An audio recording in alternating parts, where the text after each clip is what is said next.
Ya, oke guys, selamat malam. Kembali lagi bersama saya. Hari ini hari Senin, tanggal 16 Januari jam 7 malam, guys. Oke, hari ini kita akan membahas saham ya dari sektor konsumen primer gitu ya. Konsumer primer yaitu rokok, subsektornya begitu ya. Ya, gudang garam atau gudang garam TBK, GGRM ini kita udah tahu lah ya, maksudnya eh, ya udah lama, udah terkenal ya di Indonesia, apalagi bagi kalangan perokok seperti itu. Nah ini kan kalau kita lihat memang untuk pergerakan harga sahamnya itu dia sempat menyentuh 80.000 ke atas ya, dan sekarang di tanggal 16 ini di hari Senin dia harganya ya di market itu 16.000 kayak gitu, 16.900. Nah, ini bagaimana prospeknya? Apakah dia ada kemungkinan untuk naik lagi ke 80.000 atau enggak ya, nanti sama-sama kita analisa aja kayak gitu, guys, ya. Oke, sebelum ke analisanya kita harus lihat dulu guys ya profilnya. Ya, Gudang Garam bergerak di dalam pembuatan rokok kretek ya. Perusahaan memproduksi jenis rokok kretek ya, ini rokok-rokokan lah ya. Eh, Ya, salah satunya mereknya Gudang Garam, ya. Kemudian ada Surya, juga GG Milk, dan sebagainya. Didirikan, ya udah tua, 1971, dan harga tanggal IPO-nya 1990, ya udah cukup lama juga. Kapitalisasinya gede ya guys ya, 32 triliun begitu. Pemegang saham di masyarakat itu 24%, ya. Ini medium sih kalau menurut saya ya.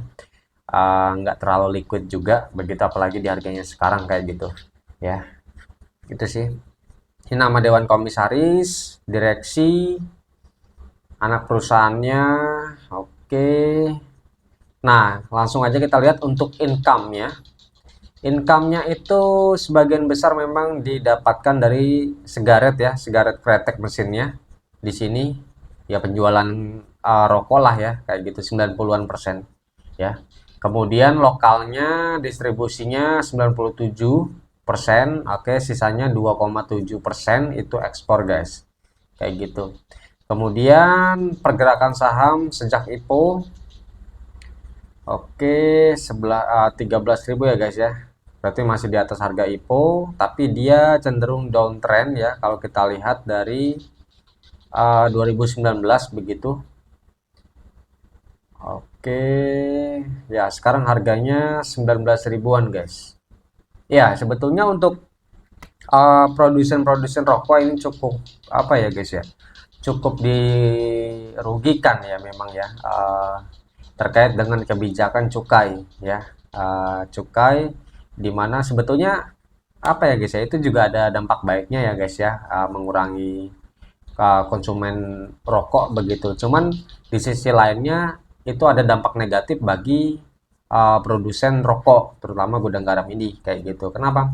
Karena untuk gudang garam dan ya memang produsen rokok lainnya itu belum bisa apa ya guys ya, membebankan cukai itu ke konsumen. Jadi ya rata-rata memang ditombokin gitulah. Tombokin itu bahasa Indonesianya apa ya? Ditalangin ya, ditalangin, tapi ini nggak dibayar, nanti kita nggak suruh bayar kayak gitu, cuman ya dibayarkan oleh pihak gudang garamnya kayak gitu loh, sehingga harga rokok di pasaran itu cenderung tetap, ataupun kalau naik pun juga naik sedikit kayak gitu guys ya.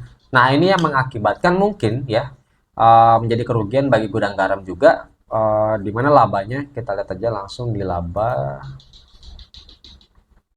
Nah, ini dia sempat minus ya guys ya, di kuartal 2 minus 121 miliar. Kemudian mencoba untuk bangkit di kuartal 3 itu sebesar 500 miliar. Cuman memang tidak lebih besar daripada tahun sebelumnya, yaitu 1,8 triliun. Kayak gitu guys.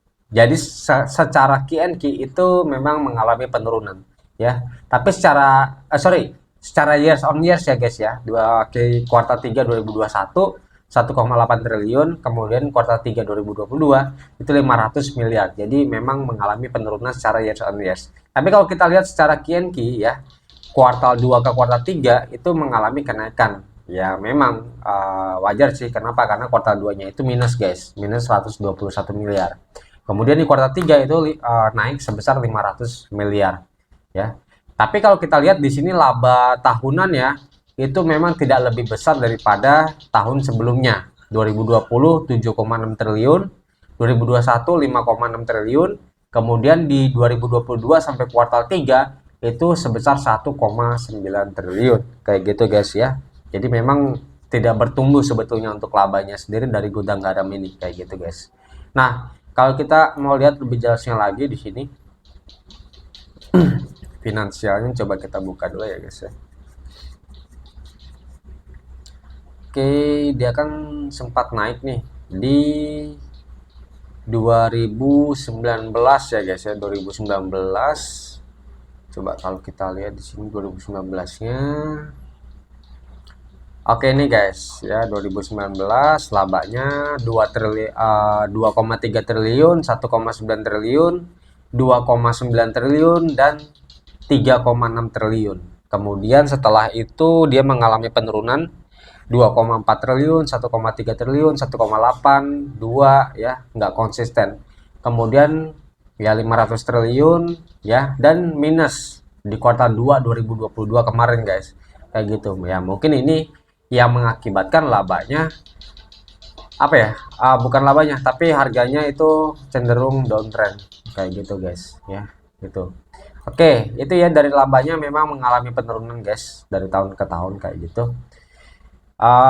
Kita lihat dari rasio yang lainnya, pairnya 16. Kalau kita lihat pergerakan pairnya guys ya, itu bagaimana?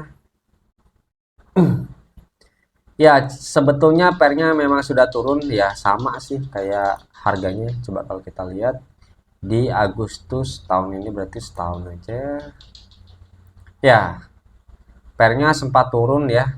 Kemudian naik pairnya. Nah, ini naik ini pas di Agustus berarti kuartal 2. Ya, jelas ya. Kenapa? Karena labanya minus, guys.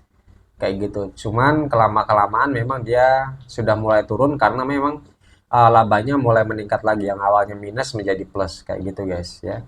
Ini juga dipicu juga dari pergerakan harga saham yang cenderung turun juga ya, maka dari itu pairnya juga turun kayak gitu guys, kayak gitu. Kemudian kalau kita lihat di sini pairnya paling kecil itu di 2020 ya guys ya, itu pairnya 6 guys kayak gitu. Oke, itu sekarang 16 ya, kalau bisa sih di bawah 10 kalau kalian mau entry kayak gitu ya guys ya, kalau kalian tertarik dengan gudang garam kayak gitu. Oke, kalau kita lihat rasio yang lainnya dulu guys. PBV 0,58 ya, PBV-nya sih masih murah ya guys ya. Kenapa? Karena ya di bawah 1 kayak gitu. Kemudian kita lihat untuk liabilitasnya atau utangnya, ya utangnya juga cenderung di bawah modalnya ya, setengah kali di bawah modalnya kayak gitu ya, bagus sih untuk liabilitasnya kayak gitu ya, setengah kalinya lebih kecil daripada ekuitasnya atau modalnya guys ya. Kalau utang-utangnya nggak ada masalah, beres. PBV tadi beres, pairnya sih yang agak kemahalan di bawah, di atas 10 kayak gitu. Kalau kita lihat lagi rasio lainnya, ROE 5%-an ya, kecil sih kalau menurut saya ya, bagi gudang garam yang memang gede ya, perusahaan besar kayak gitu ya. Sekali lagi memang ini terdampak negatif ya bagi kebijakan cukai rokok yang dinaikin kayak gitu ya. Itu sih ROE 5% menurut saya belum worth it ya.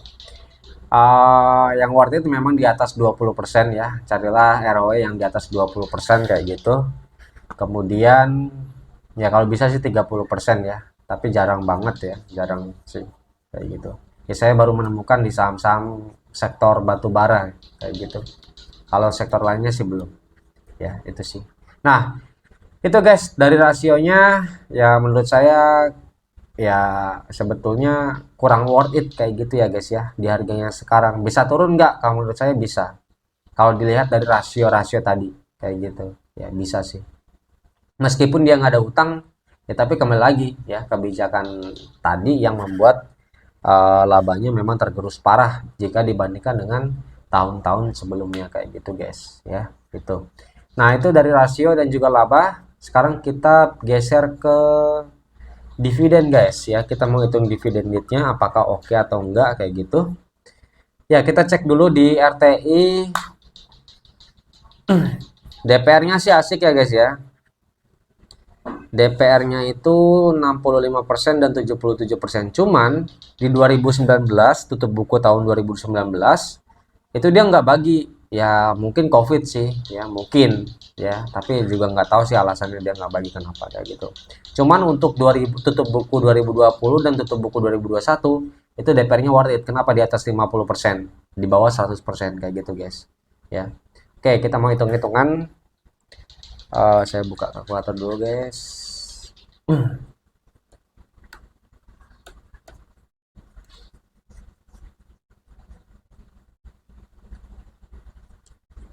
Oke, bagi teman-teman yang apa namanya requestan sahamnya belum dibahas, ya sabar dulu ya guys ya, nunggu antrian seperti itu. Ya, saya akan usaha untuk membahasnya satu persatu kayak gitu guys ya.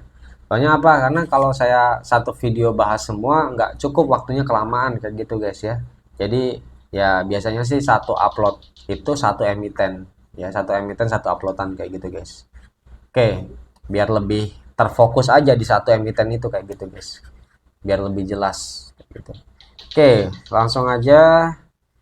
Dia bagian dividen 65 ya DPR-nya di 2020, tutup buku tahun 2020. Kemudian 2021 tutup bukunya dia bagiin DPR sebesar 77. Dapat ini dibagi dua karena kita cuma punya dua data guys, maka didapatkan rata-rata DPR-nya 71%. Dari sini kita bisa hitung untuk potensi dividen yang akan dia bagikan ya. Karena ini kuartal 4-nya belum muncul, maka kita pakai EPS anualis yang ada di RTI sebesar 1038. Ini dibagi 100 karena persen ya. Ya, dapat 736 guys. Ini adalah potensi dividen yang akan kita dapatkan jika kita nyerok. Sorry, ya ini ya. Jika DPR-nya 71%. Kayak gitu guys ya. Ini dividen sekali lagi guys, bukan dividen yield. Oke. Nah, dividen yieldnya berapa? Ya udah kita hitung di sini. Harganya 16.925, berarti dibagi dengan 16.925 dapat dividen yield 4,3%. Menurut saya worth it nggak? Kurang ya, nggak worth it. Kenapa? Ya ini kan karena ini perusahaan besar kayak gitu, dengan dividen yield yang segini menurut saya belum worth it. Bukan berarti juga saya meminta dividen yang gede, enggak. Kalaupun enggak ngasih dividen yieldnya yang gede kayak gitu ya nggak masalah juga, saya bisa cari saham lain kayak gitu loh guys ya. Tapi kalau menurut saya untuk Gudang Garam yang segini 4,3% dividen yieldnya itu kurang worth it kayak gitu ya. Harusnya harga wajarnya berapa sih? Nah sekarang kita hitung-hitungan harga wajarnya. Oke, kan tadi kan 71% guys, berarti dikali dengan EPS anualisnya 1038, ini dibagi 100, ini dividennya potensinya ya guys ya, ingat sekali lagi potensinya, kemudian dibagi dengan 0,06. Ya harusnya harganya segini, 12 ribuan ya. Bahkan memang worth it-nya dividen yield 10% harusnya di harga 7.000, 7.306 kayak gitu guys ya, 7.360 ya. Jadi memang harga wajarnya harusnya 7.360 sampai 12.283. Sekarang harganya berapa? 16.000, ya wajar dia turun ya. Kenapa? Ya memang karena dividen yieldnya juga udah kecil kayak gitu ya. Nah dividen yield ini memang banyak faktor yang kenapa bisa kecil. Yang pertama memang labanya tadi kan tergerus ya guys ya, akibat dari kebijakan cukai rokok tadi yang gede kayak gitu, membebani produsen kayak gitu. Nah kemudian yang kedua ya karena memang harga di market itu udah ketinggian kayak gitu, makanya dividennya kecil kayak gitu ya. Dan juga bisa juga dari DPR-nya ya, DPR-nya. Tapi kalau DPR kecil pun juga bisa jadi dividennya gede kayak gitu ya. Kalau marketnya ya, harga di market itu apa deh namanya, tidak tinggi gitu loh ya, rendah harga di marketnya kayak gitu, itu bisa gede guys dividen yieldnya ya. Jadi yang paling penting memang dividen yield ya jika dibandingkan dengan DPR. kayak gitu. Jadi carilah dividen yield yang gede, bukan DPR yang gede, kayak gitu guys ya. DPR gede kecil sih sebetulnya, kalau dividen yieldnya di atas 10% sih masih oke, kayak gitu guys ya. Tapi kalau gudang garam ya, kalau menurut saya dividen yield 4,3% ya harusnya ya nggak worth it sih, kayak gitu. Kecuali kalau dia bisa apa ya, membebankan tadi cukai rokok tadi ke konsumen, tapi ya imbasnya apa, harga rokok naik tinggi, kayak gitu guys ya. Dan yang kedua, ini kan mau ganti pemerintahan ya guys ya, maksudnya 2024 kan pemilu kayak gitu. Nah, bisa jadi ganti menteri, ganti kebijakan, kayak gitu ya. Kalau ini kebijakannya beda lagi, mungkin harga cukainya bisa diturunkan, kayak gitu, sehingga tidak terlalu membebani produsen rokok. Bisa jadi memang labanya naik tinggi, kayak gitu guys ya. Ada prospek. Nah, prospeknya di situ ya, kalau kebijakannya berubah, atau mungkin kebijakannya dari gudang garam sendiri membebani tadi ya masyarakat dengan cukainya rokok tadi ya, jadi harga rokoknya gede, naik naik tinggi, kayak gitu. Itu sih guys ya, kalau menurut saya ada prospek jika itu semua terjadi ya, tadi dua hal tadi. Oke, itu dari fundamentalnya guys. Kita lihat dari teknikalnya. Teknikalnya bagaimana? Kita lihat di sini. Oke, sorry ya guys ya, internetnya agak sedikit lemot. Ya, dia sudah turun ya di bawah MA 200 sih. Ya, sempat di sini. Ya, pas pembagian dividen di bulan Juli, dia ARB guys ya. ARB sebetulnya sempat bertahan di MA 100-nya, tapi dia nggak kuat, ARB jebol ke bawah, di bawah MA 200. Kita lihat dulu MACD-nya. Ya, MACD-nya sih udah di bawah sih guys. Ya, MACD-nya udah di bawah. Kita lihat di sini. Ya, hari ini turun ya guys ya. Hari ini turun, volumenya ya lumayan tapi nggak gede guys ya. Lumayan tapi nggak gede. Kemudian stokastik juga ya tengah-tengah sih ya. Belum jenuh jual ya, belum juga jenuh beli guys ya, masih di tengah-tengah sih. 50-50 sih besok kayak gimana, kayak gitu. Oke, ini untuk area supportnya ya sebetulnya sudah saya gambarkan sih. Untuk supportnya ada di area 15.000 ya, itu supportnya dia. Tapi sempat dia volumenya lumayan gede nih di sini guys ya, di reject kayak gitu, MACD-nya naik. Oke, ya menurut saya sih harga segini sih nanggung guys ya. Kalau bisa sih nunggu di 15 ribuan itu, tapi dari teknikalnya guys. Tapi hati-hati ya, karena ini saham kan lagi downtrend kayak gitu ya. Barangkali ya dia mantul dikit terus ada buangan gede ya, gitu bisa jadi ya memang, atau mungkin nunggu di harga fundamentalnya ya di angka 7.000 sampai 12 ribuan kayak gitu ya. Berarti supportnya ada di area 11.000, 10.000 ya, 5.000 juga ada, kayak gitu guys. Sebetulnya banyak support sih kayak gitu ya.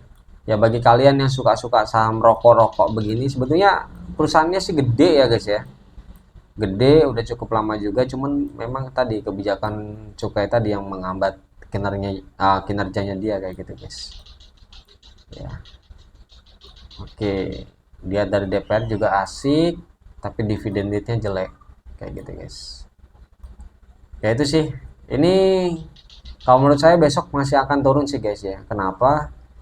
Ya dia nanggung harganya segini, kayak gitu loh ya. Itu sih. Oke, mungkin itu aja ya analisanya dari saya terkait dengan fundamental dan juga teknikal dari saham Gudang Garam Tbk ini. Jika video ini bermanfaat, jangan lupa untuk like, komen, dan juga subscribe. Sampai jumpa di lain waktu. See you semua, bye.